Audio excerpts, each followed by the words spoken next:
Hello, कैसे हैं आप सब। जैसे कि आपने देखा, ये चैप्टर नंबर 3 लिखा है मैट्रिक्स, जो कि क्लास 12 का है।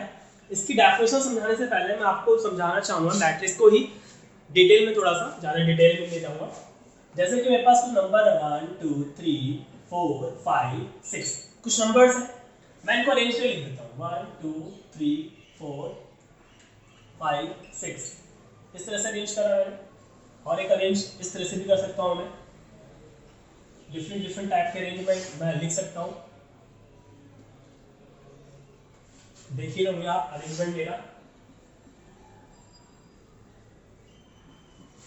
इजी चैप्टर है, बट अगर आप इसको इजी मानने चलोगे तो नुकसान आप ही का है, ठीक है ना। देखो, जैसे कि मैंने इसमें इन नंबर को ही अरेंज कर रखा डिफरेंट ऑर्डर, ठीक है ना। यहाँ देखोगे आप, A matrix is an order rectangular array of a number of function। मतलब मैट्रिक्स की डेफिनेशन यही कहती है कि हम नंबर्स को एक ऑर्डर में, पैटर्न में लिखते हैं। ओके, ठीक है, नंबर्स में। और नंबर क्या तो हो गया, मैं फंक्शन का एक एग्जांपल दूं तो फंक्शन का एग्जांपल ये है मेरा कि sin theta, cos theta, tan theta और cot थीटा। ओके, ये मेरा फंक्शन का एक एग्जांपल हो गया। अगर मैं बात करूं इस सब में, तो ये सारे मैट्रिक्स हैं। ओके, ये सारे मैट्रिक्स हैं और मैंने इन नंबर को डिफरेंट टाइप्स के अरेंजमेंट में मैंने लिख रखा है। और डिफरेंट टाइप के अरेंजमेंट को ही हम क्या कहते हैं, नंबर्स के डिफरेंट टाइप्स के ही अरेंजमेंट को हम मैट्रिक्स कहते हैं। जैसे कि मेरा एक मैट्रिक्स है, ये मेरा एक मैट्रिक्स है, ये भी एक मेरा मैट्रिक्स है, और ये भी मैट्रिक्स है। मैट्रिक्स को हम डिनोट करते हैं कैपिटल अल्फाबेट से। ये मेरा ए मैट्रिक्स है, ये मेरा बी मैट्रिक्स है, ये मेरा सी मैट्रिक्स है, और ये मेरा डी मैट्रिक्स है, और ये मेरा ई मैट्रिक्स है। जैसे कि मैं समझा पा रहा हूं, अगर मैं एक जनरल रिप्रेजेंटेशन की बात करूं मैट्रिक्स की, तो मैं कहूंगा मेरा ए मैट्रिक्स जो है, इसके अंदर आई जे और एन क्रॉस एन लिखा। मैंने ये क्या लिखा आपको समझ नहीं आया तो मैं फिर समझाता हूँ। जो मेरा ये रिप्रेजेंट कर रहा है कैपिटल लेटर्स है, ये रिप्रेजेंट करता है मेरा मैट्रिक्स, ठीक है ना। और इसके अंदर जो स्मॉल लेटर रिप्रेजेंट करता है मेरा मैट्रिक्स के अंदर एलिमेंट्स, इसको मैं एंट्रीज भी कहता हूँ। यहाँ पे आई और जे क्या रिप्रेजेंट कर रहा है वो भी बताता हूँ, एम और एन क्या रिप्रेजेंट करता है वो भी बताता हूँ। इनसे समझते हैं एम और एन के रिप्रेजेंटेशंस, ठीक है ना। तो मैं समझाता हूँ आपको। जैसे कि आप देख पा रहे हो कि फर्स्ट मैट्रिक्स में एक ही हॉरिजॉन्टल लाइन के सारे नंबर्स को मैंने अरेंज कर रखा है। 1 को 2 को 3 को सबको एक ही हॉरिजॉन्टल लाइन में अरेंज कर रखा है। अगर मैं हॉरिजॉन्टल लाइन में देख रहा हूँ इन सबको, तो ये सारे मेरे, ये कितने हैं, ये एक रो है। क्या है, मैं रो की बात करूँ, हॉरिजॉन्टल लाइन में सारे नंबर अरेंज है उनको मैं रो कहूंगा। और वर्टिकल की बात करें, ये मेरे वर्टिकल लाइंस में जो नंबर अरेंज है ये मेरे क्या है, कॉलम्स। वर्टिकल में सारे क्या होते हैं, कॉलम्स होते हैं। चलो समझाता हूँ ध्यान से। कितने रोज हैं वहां पर, एक रो है। कॉलम कितना है, एक कॉलम, दो कॉलम, तीन कॉलम, चार कॉलम, पांच कॉलम, और ये छठा कॉलम। चलो यहाँ समझ नहीं आया तो कोई बात नहीं, फिर से भाई यहाँ पे हॉरिजॉन्टल लाइन कितने हैं, एक दो तीन चार पांच और छह। वर्टिकल लाइन कितनी है, सिर्फ एक, जिसपे कि वन कॉलम। यहाँ की बात करें कि हॉरिजॉन्टल लाइन कितनी है, एक दो तीन, और वर्टिकल लाइन कितनी है, देख रहे होंगे आप, वर्टिकल में एक और ये हो गया मेरा दो। यहां पे हॉरिजॉन्टल देख रहे होंगे आप, 1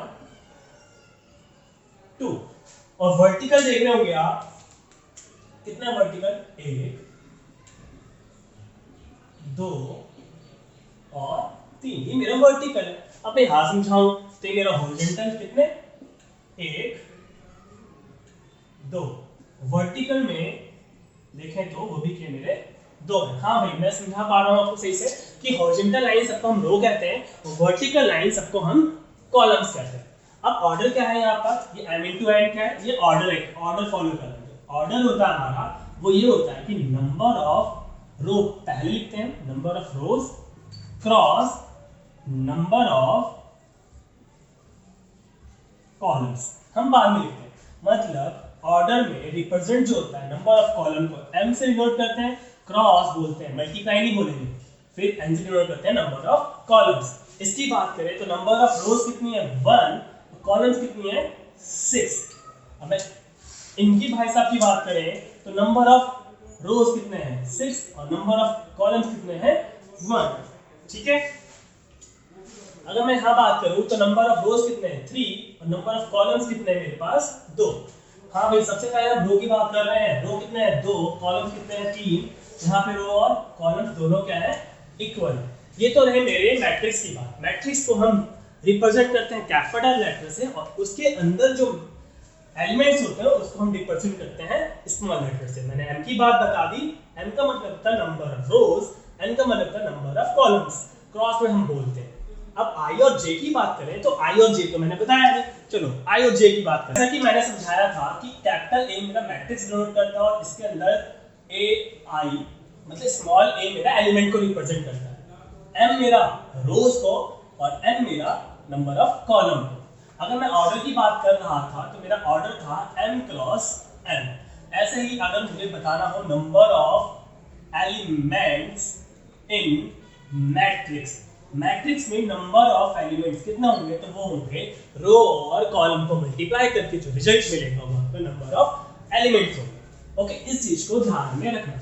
अगर मैं बात कर रहा था कि i और j क्या है तो मैं उसके लिए समझाने के लिए एक एग्जांपल लेता हूं। मैंने लिखा मेरा राम, सीता, मोनू और लिखा मैंने नोटबुक,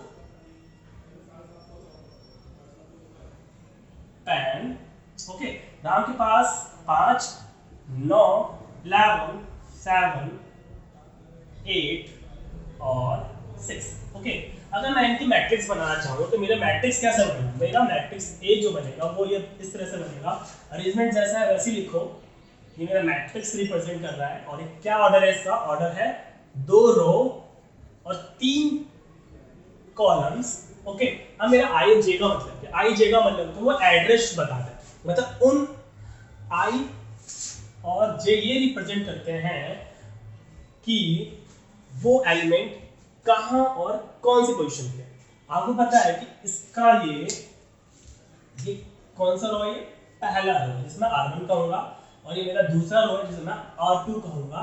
और इसमें कॉलम्स की बात करूं तो 3 कॉलम से पहला कॉलम जिसे मैं C1 बोलूंगा, C2 और C3। चलो रिप्रेजेंट करता हूं, मतलब एड्रेस ऑफ एलिमेंट्स की बात कर रहा हूं मैं यहां पर, एड्रेस ऑफ एलिमेंट्स की बात करूंगा। एड्रेस ऑफ एलिमेंट्स क्या है, ठीक है ना, एड्रेस ऑफ एलिमेंट्स की बात करूं तो यहाँ पर अगर मैं 9 की बात करूं तो 9 कहाँ पर है, 9 का एड्रेस क्या है, 9 भाई साहब कहाँ रहते हैं। अगर मैं इनकी बात करूं तो ये रहते हैं मेरे पास ए। आई की बात करते हैं हम तो रो की बात हो रही है, तो पहले हम रो की बात कर रहे हैं। 9 जो 9 है वो कौन से रो में पाया जा रहा है, पहले रो में पाया जा रहा है। और कौन से कॉलम में पाया जा रहा है, दूसरे कॉलम में। नहीं समझ में आया, कोई बात नहीं। 6 की बात करता हूँ, 6 कहाँ पाया जा रहा है तो आपको पता है ए रिप्रेजेंट करता है एलिमेंट्स को और आई किसको रिप्रेजेंट करता है, आप समझ में आ जाएगा आपको, रो को। कहने को मतलब है आई और जे, मैं कह सकता हूँ कि आई करता है रो को रिप्रेजेंट और जे करता है कॉलम को रिप्रेजेंट। आप कह रहे हैं एम और एन क्या करते हैं, ये करता है रोज, करता है कॉलम्स। ठीक है, रो और कॉलम्स डिफरेंट समझना दोनों में। अब यहाँ पर बात करें 6 कहाँ पर, 6 है भाई सेकंड रो और थर्ड कॉलम। 8 की बात करें हम तो 8 हमारा सेकंड रो और सेकंड कॉलम। 11 की बात करें तो मेरा है फर्स्ट रो थर्ड कॉलम। ऐसे ही 7 की बात करूं तो 7 मेरा सेकंड रो और फर्स्ट कॉलम। समझ में आ चुका होगा। अगर मैं किसी एलिमेंट के एड्रेस की बात करूं तो आप कैसे रिप्रेजेंट करोगे। अगर मेरे पास, मैंने बोला मेरे को बताओ 5 की पोजीशन क्या है, तो 5 की पोजीशन है A11। ओके, तो ये थे हमारे एड्रेस ऑफ एलिमेंट्स को किस तरह से आप जानोगे। ठीक है, इसको पढ़ते हैं types of matrix. Type of matrix की बात करें तो सबसे पहला मैट्रिक्स होता है हमारा रो मैट्रिक्स। ठीक है, दूसरा होता है हमारा कॉलम मैट्रिक्स, तीसरा होता है मेरा स्क्वायर मैट्रिक्स। और स्क्वायर मैट्रिक्स के अंदर ही आता है पहला जिसे हम बोलते हैं डायगोनल मैट्रिक्स। दूसरा होता है स्केलर मैट्रिक्स। तीसरा होता है आइडेंटिटी मैट्रिक्स। ओके, और फोर्थ होता है आपका नल मीन्स जीरो मैट्रिक्स। ओके, बारी बारी से सबके बारे में समझा देता हूं मैं। सबसे पहले आता है रो मैट्रिक्स की बात। तो रो मैट्रिक्स जो हमारा और मैट्रिक्स है, चलो मैं एक और बता देता हूं, इक्वल मैट्रिक्स।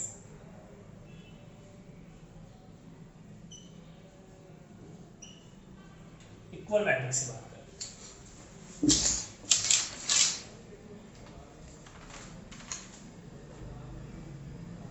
तो मैं बात करूंगा पहले, सबसे पहले जो मैं बात करने वाला हूं वो है मेरा रो मैट्रिक्स।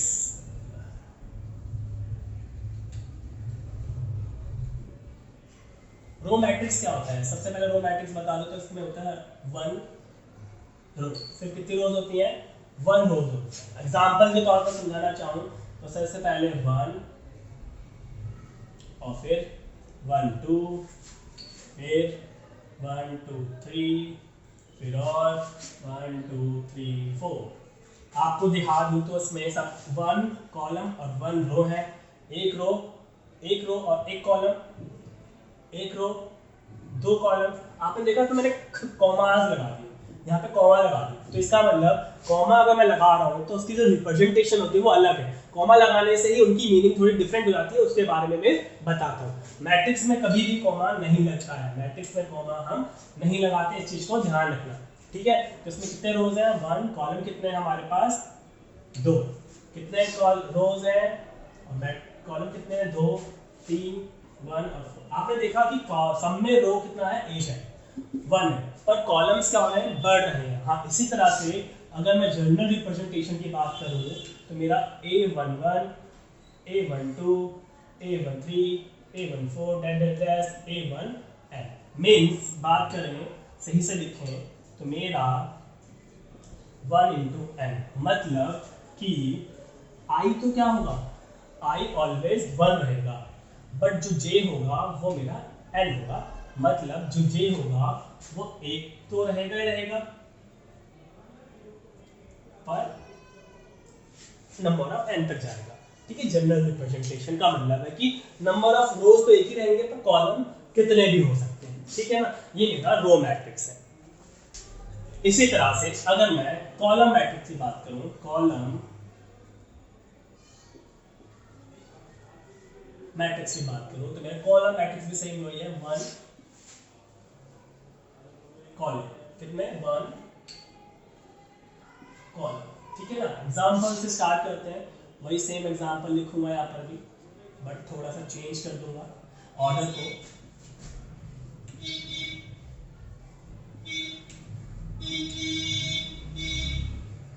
आपने देखा होगा यहाँ पर कि वही कॉलम और रो की जो सेम है, 1 क्रॉस 1। यहाँ पर रोज कितने हैं? 2, कॉलम कितने? सिर्फ 1। रोज कितने हैं? 3, कॉलम कितने? सिर्फ 1। रोज कितने? 1 2 3 4, कॉलम कितने? सिर्फ 1। यहाँ पे देखा जनरल रिप्रेजेंटेशन की बात करूँ मैं एक मैट्रिक्स की, तो आप कहोगे कि A11, A21, A31, A41 और AN1, मतलब कि कॉलम की संख्या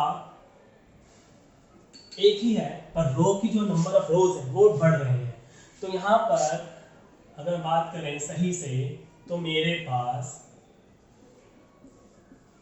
जो कॉलम है वो एक ही रहेगा पर रोज कितने होंगे? वो बढ़ते रहेंगे, ठीक है।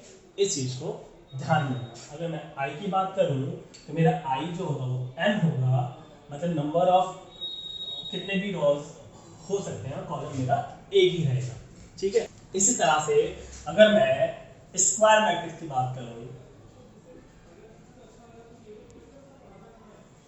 स्क्वायर मैट्रिक्स में एक बात समझ लेना कि m और n बराबर होता है, मतलब नंबर ऑफ रोज और नंबर ऑफ कॉलम्स दोनों इक्वल होते हैं, ठीक है। फॉर एग्जाम्पल -4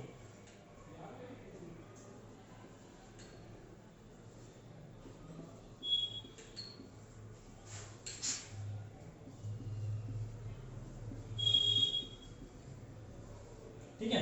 तो यहाँ देखोगे तो 1 और 1, देखो 1 दोनों इक्वल है, number of rose number of columns, यहाँ पर भी number of rose number of columns दोनों इक्वल है, यहाँ पर भी number of rose number of columns भी इक्वल है। तो यहाँ स्क्वायर मैट्रिक्स उन्हें कहते हैं जिनपे number of rose number of columns equal होते हैं। जनरल रिप्रेजेंटेशन की बात करें तो ए मैट्रिक्स जो होता है Aij वो होता है m क्रॉस n, जहाँ पर m और n बराबर होते हैं। ठीक है, इस चीज को आप ध्यान रखें। ओके, ये हमारी जनरल रिप्रेजेंटेशन है, इस चीज को ध्यान। अगर मैं बात करूं डायगोनल मैट्रिक्स की, डायगोनल मैट्रिक्स से पहले मैं डायगोनल एलिमेंट्स की बात कर लेता हूं।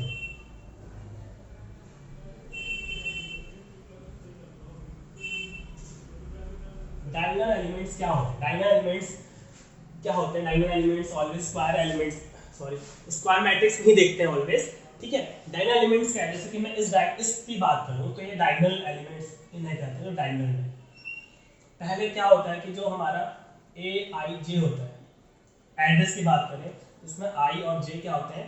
इक्वल होते हैं, मींस A11 A22 A3, इसमें ये दोनों जिसमें इक्वल है। तो A11 मेरा 1 है, A22 मेरा 5 है और A33 मेरा क्या है? 9 है। इन्हें हम कहते हैं diagonal of elements. Diagonal elements हमें समझना है। इसी तरह से डायगोनल जो एलिमेंट्स है, तो डायगोनल एलिमेंट्स है, डायगोनल पाए जाते हैं। सोच रहे हो ये डायगोनल नहीं है क्या? नहीं, हम हमेशा लेफ्ट से राइट की तरफ जाते हैं, राइट से लेफ्ट की तरफ नहीं आते। ठीक है ना, इस चीज को आप डायगोनल एलिमेंट्स समझाया था मैंने। डायगोनल एलिमेंट्स अलग है, यहाँ पर मैं मैट्रिक्स बताने वाला हूँ। कौन सा? वो भी डायगोनल मैट्रिक्स। डायगोनल मैट्रिक्स में पहली चीज कंडीशन ये है कि वो स्क्वायर मैट्रिक्स होनी चाहिए। क्या?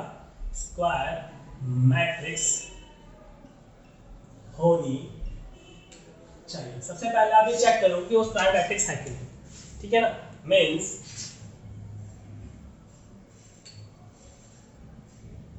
एग्जांपल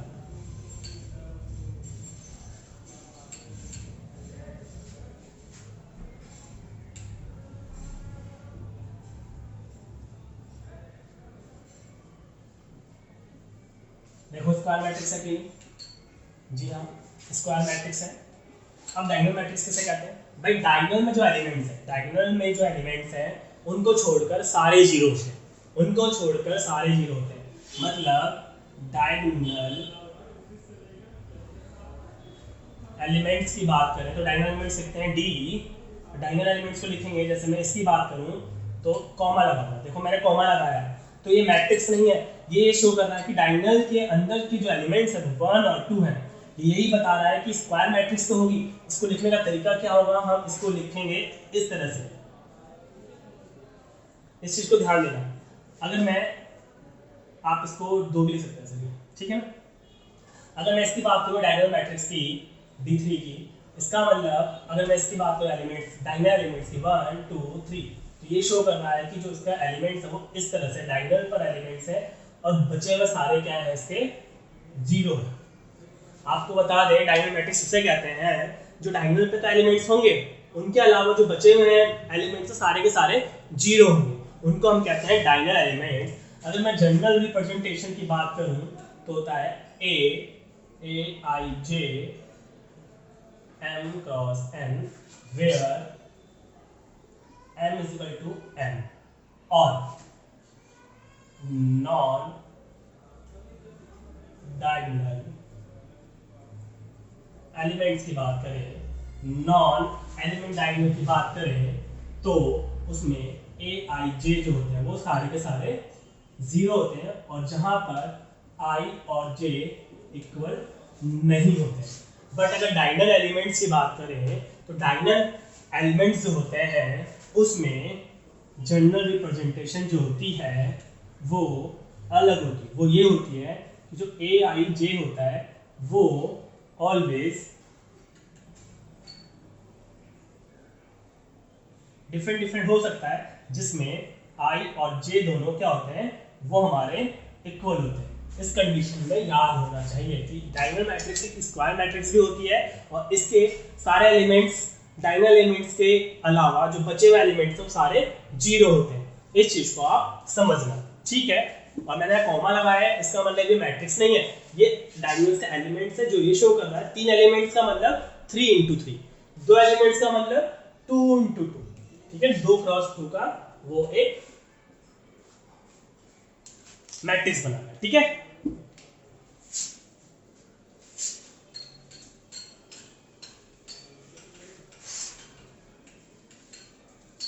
इसी तरह से अगर मैं एक स्केलर मैट्रिक्स की बात करूं, स्केलर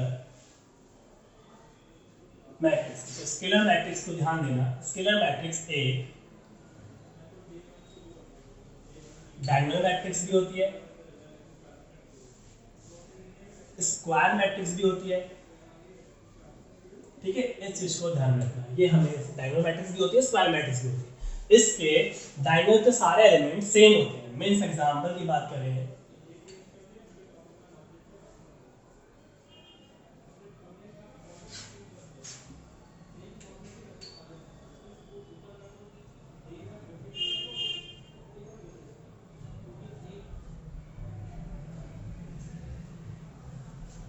ठीक है।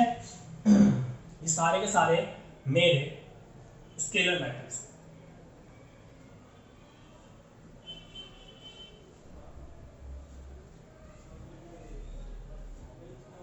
ये भी मेरा एक स्केलर मैट्रिक्स है।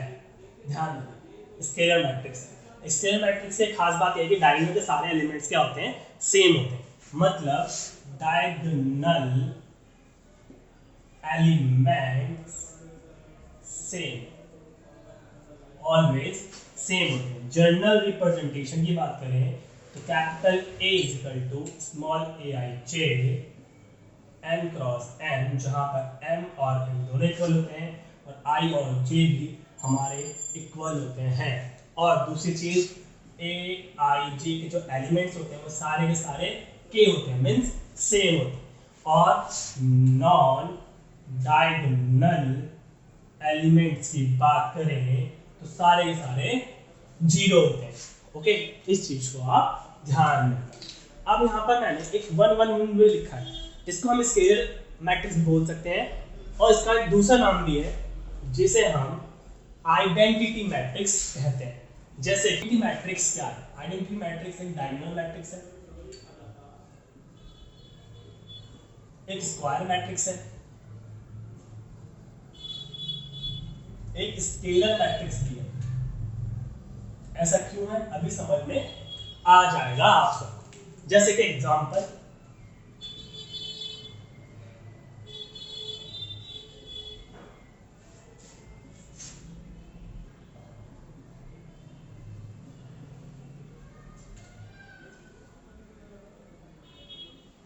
ठीक है, इसका ऑर्डर 1 1, आप जैसे कि समझ ही लोगे, इसके जो ऑर्डर है वो दोनों इक्वल है, रोज और कॉलम इक्वल है।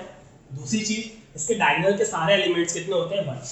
मतलब डायगोनल एलिमेंट्स जो होंगे वो सारे के सारे 1 होंगे और नॉन डायगोनल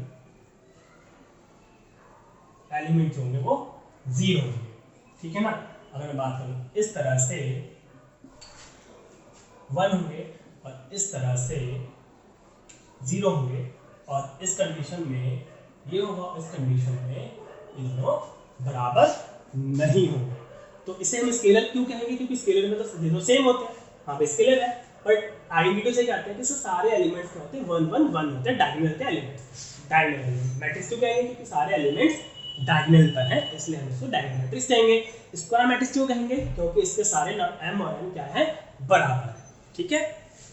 नल मैट्रिक्स में जीरो मैट्रिक्स का मतलब ही समझ में आ रहा होगा, इसके सारे एलिमेंट्स 0 होंगे, चाहे वो कैसा भी मैट्रिक्स हो, चाहे वो कैसा भी मैट्रिक्स हो, उसके सारे के सारे एलिमेंट्स क्या होने वाले हैं भाई, 0। सारे एलिमेंट्स क्या होने वाले हैं, 0। इस चीज को आप ध्यान में रखना, ठीक है ना। नंबर ऑफ ऑर्डर की हम बात नहीं करेंगे, इसमें सारे एलिमेंट जीरो होते हैं, तो हम क्या कहते हैं,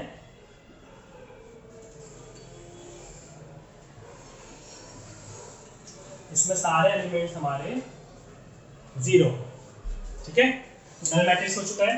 बचा इक्वल मैट्रिक्स, बहुत इंपॉर्टेंट है, जो कि मैं इसको नेक्स्ट लेक्चर में समझाऊंगा। ठीक है, पहले इतना उतारें।